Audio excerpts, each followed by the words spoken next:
Bom, o vidro é um material super clássico, né, da humanidade, e nós designers sempre nos interessamos por ele, porque ele tem milhões de propriedades: plasticidade, resistência, transparência, claro.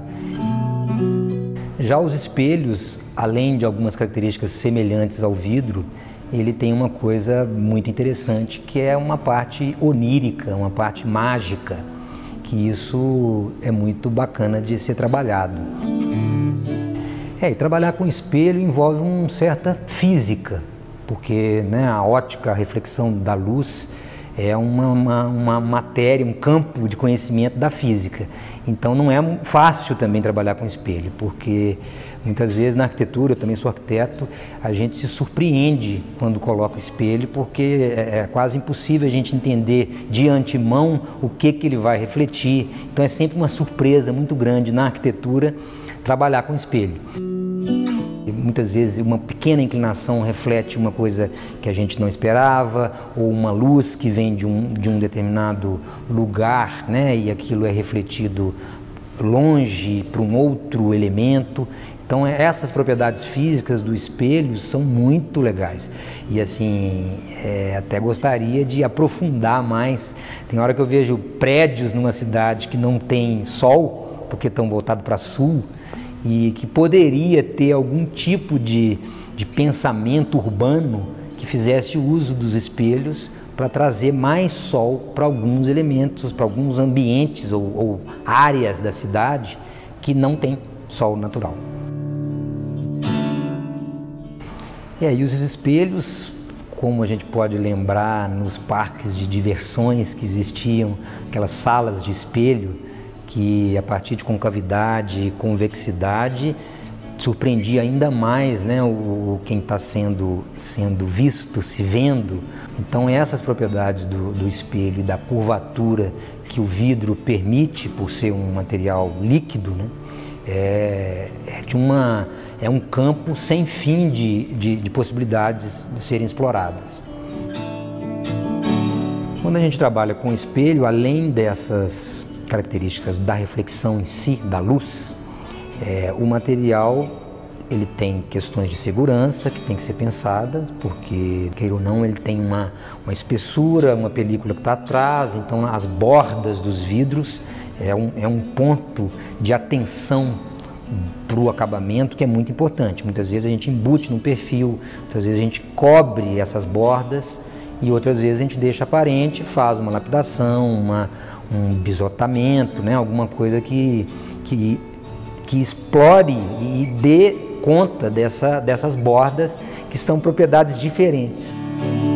Teve uma época que os arquitetos descobriram que, uma vez iluminado a prateleira, você tinha as bordas com aquela luz, né, transmitida a partir do vidro. Então foi muito usado isso em projetos comerciais e é muito bonito ver isso também.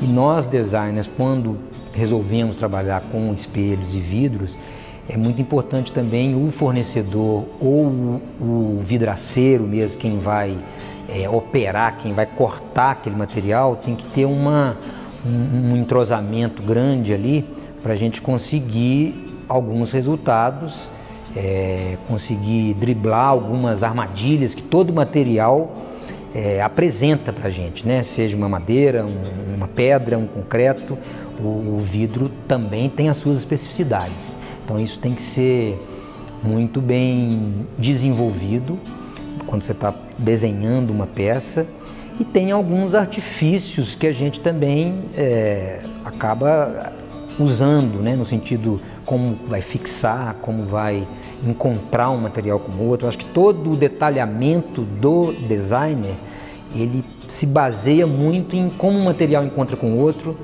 e tudo isso envolvendo acabamentos também.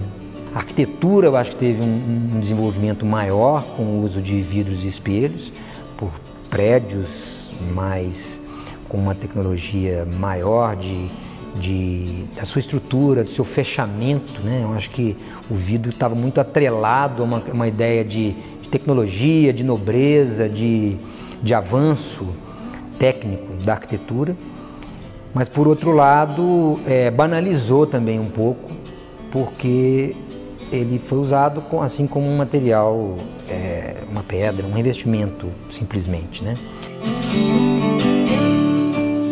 A gente viaja diante de um espelho. Então eu acho que essa surpresa, apesar de ser comum o material, né? Quem não conversa consigo mesmo em casa, mas ele traz essa ideia de olhar para a gente mesmo, de sair um pouco da realidade, né? Então acho que ele tem um lado bem mágico, bem onírico e, por que não, romântico também. E dentro desse interesse meio mágico pelos espelhos, foi que a Alva lançou uma coleção na SP Art só focada em espelhos.